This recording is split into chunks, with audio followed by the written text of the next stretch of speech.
past? Just a yes or no answer. No, I don't. Thank you. Ray? Yes. Lourdes? No. Shannon? Yes. Pete? Yes. Paul? Yes. Steve? Yes. Thank you. All right, Paul, this is for you. Why would you consider the city noise ordinance a failure? I'm sorry. Why would you consider the city noise ordinance a failure or an accomplishment? Why would I? It hasn't been resolved yet, for one. It's still in the hopper, so I don't think it's appropriate to comment either way. Okay. All right, Mr. Porter, this is for you. Unless I missed a big section of the discussion or something. Okay, Mr. Porter, this is for you. High ethical standards are important to you. Would you be willing to accept a concept some in the community have advocated, creating an independent ethics committee or a team to assure that the county establishes and maintains the highest standards for all levels of county government, including the commissioner? Absolutely. That is really, I think, the solution to the future around here as far as ethics problems. We know some of the issues that have come up. We know some of the individuals that have been targeted for ethics complaints and violations. And there seems to be now a division that staff is open to the ethics coordinator, or whatever you want to call the person appointed by the county administrator, and the elected officials are somehow under the ethics commission, the state ethics commission. It just causes problems when you have lack of independence. You can't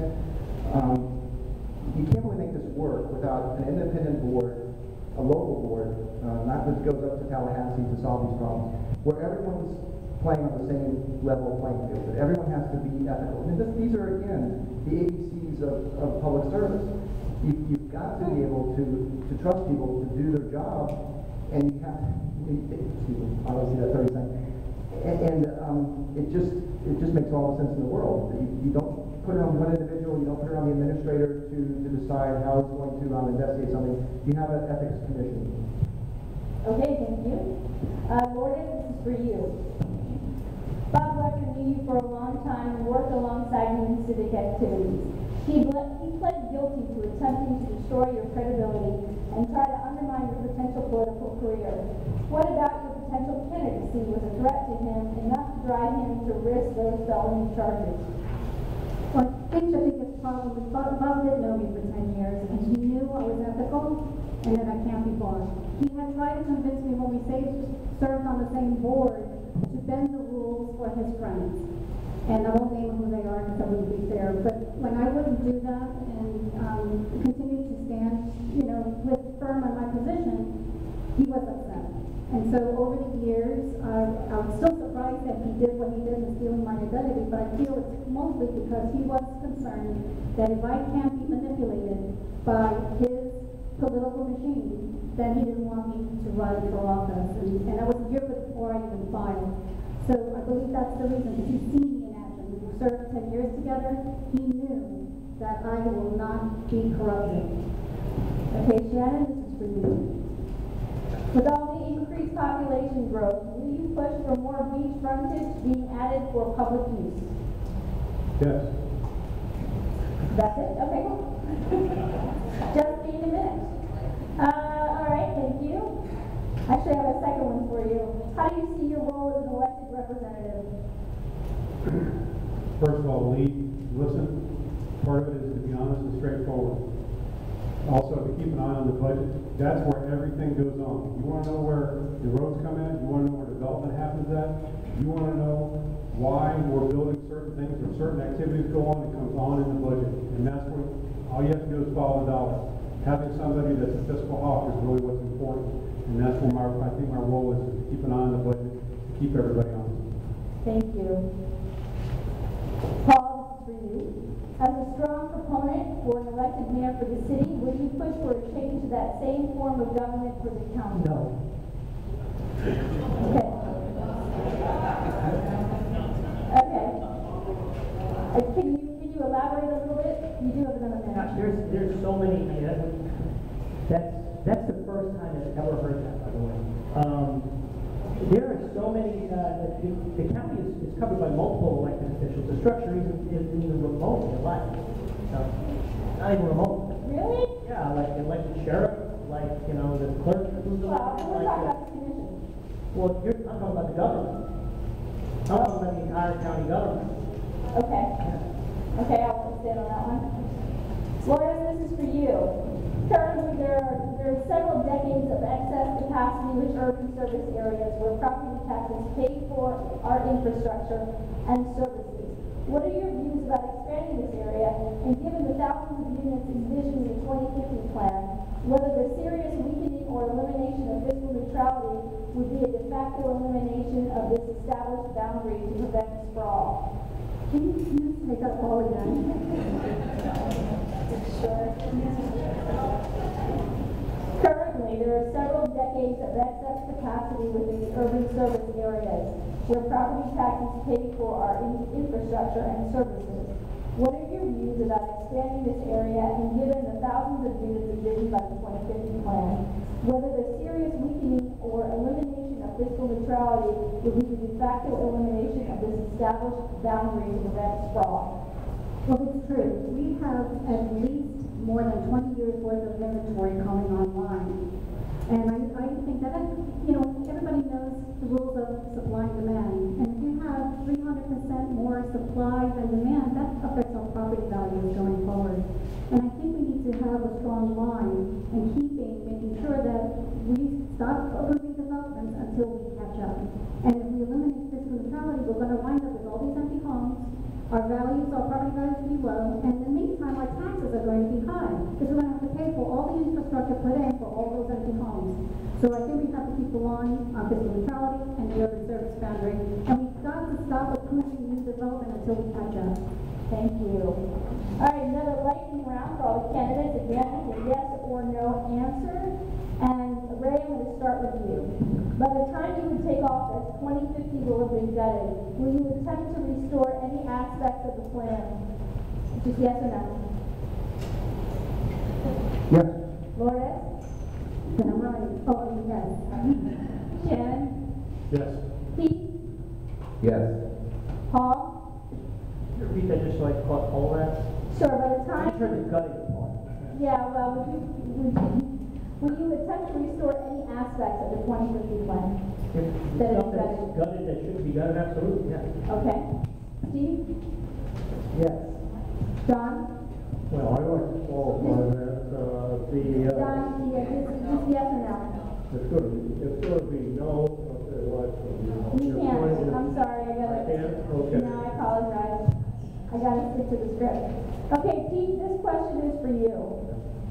Given developments already in the pipeline, such as the Commerce Ranch and proposed villages, how can we protect the quantity and the quality of our water? I didn't get a word of that. There's so much feedback. All right, one more time. Given developments already in the pipeline, such as the Thomas Ranch and proposed villages, how can we protect the quantity and the quality of our water? Well, with the stuff that's already approved, I think we probably wouldn't have the authority to modify it if we had the votes. And I think we should if the quality of the water is threatened. Okay, so can you propose a plan on how to protect it? Yeah, don't allow the development. Okay, thank you. Pete, hang on, there's another question for you. What approach would you take to foster the development of affordable housing in Sarasota County? I think what you have to do is simply tell them that they can't develop anymore until we've got enough affordable housing. You simply have to have a moratorium on development. Sorry guys, we have to have affordable housing. And one of the problems with affordable housing is that they tear it down to make the new developments. Usually they don't tell you what they're up to until they've already torn it down. But they have to get demolition permits too. You could put a stall on that, but they'd have a lot of power on you because they just let it fall into ruins, and then it would be dangerous buildings, you'd have to allow the demolition. So they're in the catbird seat on the demolition. Okay, thank you. Lourdes, this question is for you. Why is the quality of education we provide to our students important to the economy of the county?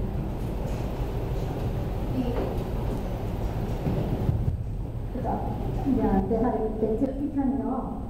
Because of feedback. Oh, I see. I think it is important to make sure we have a high quality of education for the purpose of, that's what brings up our property values. People look, when they're bringing their families down, what the education system is in the community that we live in, because everybody wants their kids to have a good education. Because good education is even better. Because I know that I grew up in New York City, and I went to public schools, and as soon as my mom saw that education, my dad, they worked double hours and took second jobs to put us in private education, and that's what got me out of the ghetto. It was good education, and I think that's the important thing what we need to do is focus on education. It's good for our quality of life. Thank you. Paul, this is for you. You and Joe Barbetta are good friends, and he is a strong supporter of yours. It even has been said that you and Al Mayo are proteges of Barbetta. Given that, is it reasonable to believe that you will be an advocate for the same economic projects that Barbetta did? The truth of the matter is, they both do what I tell them to do. I have lots of respect for Joe Barbetta. Al Mayo, I don't know quite as well. I'm getting to know him. I'm a different person, so there's no way I would subscribe to the same exact things. Part of the problem is I don't take direction very well. I typically do what I want to do, and what I think is right, more importantly. I'm very proud to have the support of lots of different folks and for different reasons. Some because I work with them, some because they respect the process of my philosophy about serving. But I am absolutely totally my own person, and I play by the rules that every elected official should play by, which should do what you think is right. Okay, now we're moving on to another lightning round question. Again, yes or no. This is a little lengthy, so if you need me to repeat it before we start, I'm happy to. Recently, negative campaigning has taken hold in local elections, ranging from the felonies of Bob Wechter while trying to undermine the credibility of Lourdes Ramirez by stealing her identity, to ads depicting John O'Miller in a ludicrous costume, and others calling and depicting neighborhood leaders as witches. Will you commit publicly tonight to disavowing political action committees that participate in this, objecting to such characterizations made in your presence, and asking your supporters to refrain from contributing to attack ads and such negative campaigning? All right, Paul, we're going to start with you. What was John wearing when you depicted that? I believe it was a tutu. See, I sort of want to see that, but anyway. Yes. Yes, okay. Steve? Yes. John? Yes. Ray? Of course. Yes. Lourdes? Shannon? Yes. Keith? Yes. Thank you. Okay, another lightning round question. Pete, we're going to start with you. Although we need to diversify our economy and attract higher paying jobs, recently more than 2,000 acres have been diverted from light industrial to residential commercial by our commission. Would you continue this trend, yes or no? No. Shannon? Lightning round? Yeah, lightning, yes or no? No. Lourdes? No. Ray? No. John? No. Steve? No. Paul? No. Thanks. Lourdes Ramirez, neither of your opponents gathered signatures to qualify as a candidate, paying a fee instead. Aside from not having to pay almost $5,000 out of your donations, what was your reasoning for going the petition route? It was a tough decision, only because I was 2,000 signatures short with only 8 weeks to go. And so I had to decide whether I wanted to throw myself in it for 8 weeks or just give up. And I decided to go for it. And part of it was a lot of fun going door to door and meeting with volunteers and just meeting the voters and talking to them and finding out what they wanted to talk about. I find that for the most people who 99% of the people open the doors, were very pleasant. It was great to talk to them, to hear what their concerns are. I saw some beautiful parts of Sarasota that I didn't know existed, and that was a lot of fun.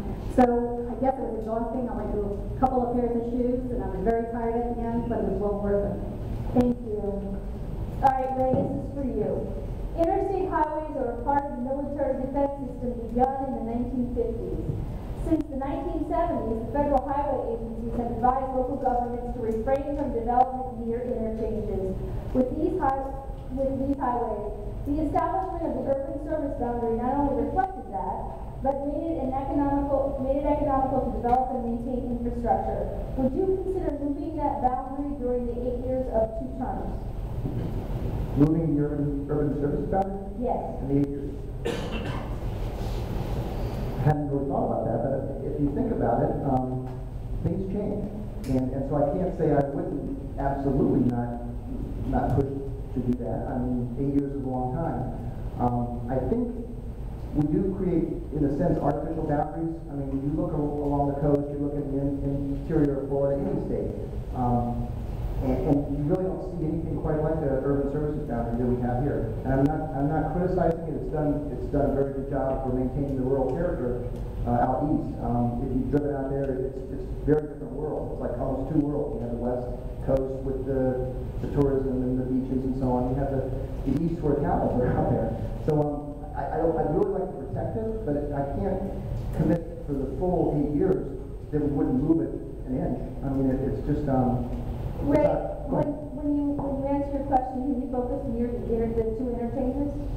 Like at University or at Clark or Ridge? Sure. Bee Ridge I wouldn't move because there's a little league field out there that I kind of like. Well, not sorry, I'm thinking of Clark Road. Bee Ridge doesn't have that. The interchange at University, I'm sure is what you're getting at, University Parkway. A huge development going in. We all know that. A mall's going to open in October. It's water under the dam. It's a done deal. We're not going to change that. Anyone coming on the commission. I think there's probably an opportunity for the other quadrants in that interchange, but we have to have that interchange improved. As everyone knows, 2036 was the year that the FDOT was going to improve that interchange. So things changed dramatically in the last few years around there. They're now going to try and improve that interchange by the year 2017. So things do change. I mean, and I'm not totally opposed to change because it's just part of life. I mean, you have to compromise. You have to be a centrist. You have to understand that things don't stay the way they are. Thank you. Paul, this is for you. What issues need to be resolved regarding the Northport and Thomas Ranch development? What issues need to be resolved right out of the gate? Whether those roads can handle the capacity, that may be improvements is the first thing. I mean, really, that's one of the only things, to be honest. Okay, thank you. All right, another lightning round question. Shannon, we're starting with you. The current commission, with its mantra of jobs, jobs, jobs, has given the creation of construction jobs high priority and used this justification for lowering impact fees, accelerated rezoning, and comp plan changes. This may have been unwise. Hedge funds and speculators have been buying large blocks of housing units, driving up the prices artificially. In light of slowing demand and large number of units in the pipeline, if that continues, may we be headed for another bubble? Again, it's a yes or no question. Yes. All right, Pete? Yes. Lord, we're going to go to you. Yes. Ray? Yes. John? Yes. Steve? Yes. Paul? Yes. All right, thank you. Another lightning round of questions. Given the amount of vacant homes and businesses in our cities, should infill be given to the top priority for development? Ray, we're going to start with you. Lightning round, just yes or no? Yes. Okay, Lourdes? Yes. Shannon? Yes. Pete? Yes. Paul? Yes. Steve? Yes. John? Yes. Thank you. One more. Given the amount of vacant homes and businesses in our cities, should infill be given top priority for development? Ray, we're going to start with you. Sorry. That's fine. All right, Paul, go to you. Although you are a strong proponent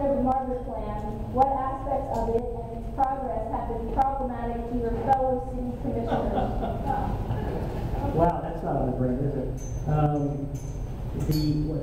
What has been the most complicated part? I'll repeat it. What aspects of it and its progress has been problematic to your fellow city commissioners? It seems to me the deciding of the facility seems to be fairly issue.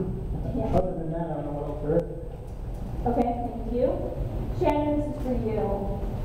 What were the top 3 adverse effects of the loss of the 2050 fiscal neutrality?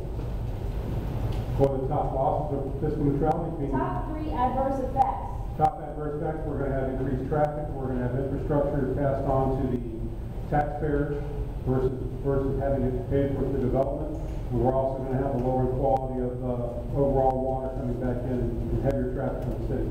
Thank you. Domina, this is for you.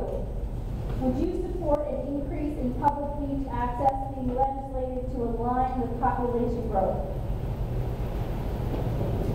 Yes. Would you care to elaborate, or are you good on that? Could you give me a question? I can. Would you support an increase in public beach access being legislated to align with population growth? Yes, I would. Okay, thank you. Steve, this is for you. List 3 advantages of roundabouts.